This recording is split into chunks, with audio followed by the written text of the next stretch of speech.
And from an outsider's perspective, it's a peculiar thing. I mean, why make such a big deal out of being independent?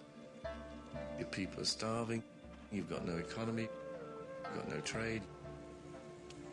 But in the Korean context, it has a profound resonance because Korean history is one of invasion and all sorts of abuse from major powers.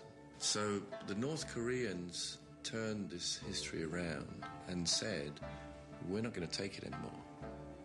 And for Koreans, there is a very profound thrill that someone who would have the guts to stand up and be like that.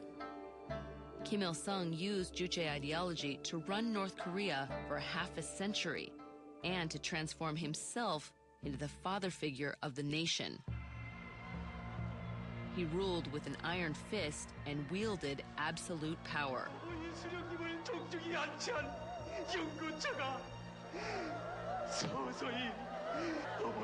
When Kim Il-sung died in 1994, he left behind a traumatized nation.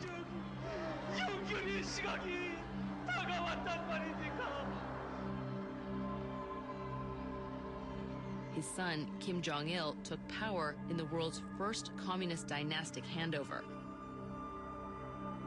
Following in his father's footsteps, Kim Jong-il rules by fear and rarely listens to his own advisors. Hwang Jong-yap was a high-ranking party official. When I proposed something, he would pretend to listen at first, but in the end, he would never listen. Over the years, Kim Jong-il has used the Juche philosophy to unify his people in opposition to all things foreign, especially during times of hardship like famine. But personally, he indulges in luxurious imports. He has a 20,000 title private movie collection, a fleet of more than 100 imported limousines, and at one point was the largest single customer of Hennessy cognac in the world. Still, he uses the Juche ideology of self-reliance to justify his rule and crush all dissent. And one way he's held on to power is through the use of concentration camps to strike fear into the hearts of the people. Places like this, a 50-kilometer by 40-kilometer long work camp known simply as Number 22, are scattered throughout North Korea. Camps can be the size of small cities. Number 22 reportedly holds up to 50,000 people, and many who enter don't leave alive. Defector An Myung-chol was a guard at Number 22. He escaped through China and is one of the few guards to tell his story to the outside world. Though satellites provide the only photographs of his camp, An remembers every detail. When we were educated as guards, we were told not to think of the prisoners as humans. The moment you enter a North Korean prison camp, you're no longer a human being. If you think you're a human being, there's no way you can survive in the camps. An saw his fellow guards beat and even shoot prisoners for minor offenses, like searching for mice to eat. Food was always scarce. I remember seeing kids fighting over a corn kernel they found inside cow dung. A cow had eaten corn, and the children fought over it, and eventually washed it in the water and ate it. Camp 22 is a family camp. The people there didn't actually commit crimes themselves, but were the family members of those who allegedly did.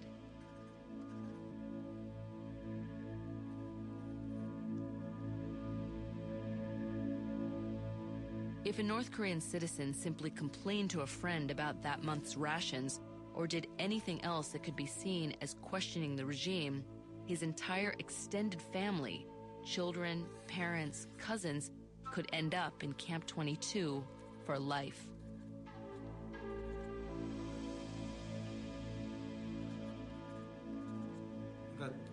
The people didn't know how or why they ended up there. Camps, especially those like number 22, which house the families of the accused, keep people loyal to the regime. And when someone tries to defect from the country, their family often faces death or imprisonment. Despite the cost, many people are so desperate they try to escape anyway. Most go through China, which shares a long border with North Korea. For years, especially after the famine in the late 90s, missionaries and paid smugglers have led desperate people out. Tens of thousands of North Korean refugees have come through China. Many are led out by Pastor Chun, a South Korean living in Seoul who risks his life bringing people to freedom. Before the group makes its move, I tell them which parts are dangerous or what to look out for. They could potentially be thrown into prison camps or executed. So everyone is extremely nervous and frightened. You can never tell when you're going to be arrested by the Chinese police or if you're going to be shot while crossing the border. While some continue on to South Korea or elsewhere, those who remain in China live marginal existences and are under constant threat of repatriation back to North Korea.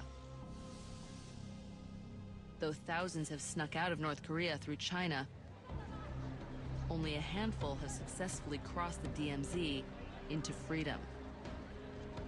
One of the few to escape directly to South Korea is a 25-year-old student living in Seoul, Ju Sung-il. I personally believe that I made it through with the guidance of an invisible hand because of God's will. Ju used to be a guard in charge of a propaganda broadcasting booth on the North Korean side of the DMZ. My position was not an easy one to get. It required extremely strong loyalty and belief in the system. And not one mistake would be tolerated. One night, a soldier working for Ju broadcast the wrong message. He told the enemy that the next day was a holiday in the north. If I had stayed, I would have been under great threat from the North Korean government. I believed my chances of survival were zero. Before the authorities arrested him, Ju and his friend tried to escape the only way they could, across the DMZ. They drugged their fellow guards and came to a series of deadly electric fences used to keep people inside North Korea.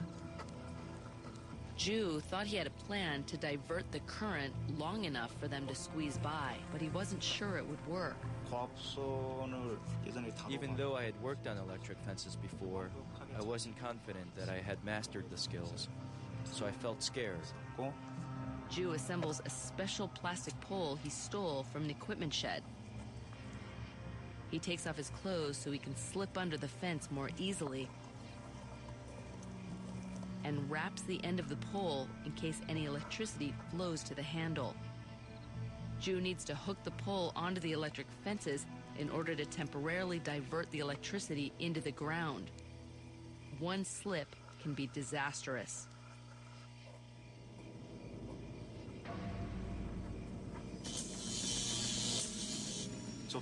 Once the electric flow is cut off, there's only about 2 to 3 minutes that it can hold. After that, you can easily burn to death on the fences, so we had to be extremely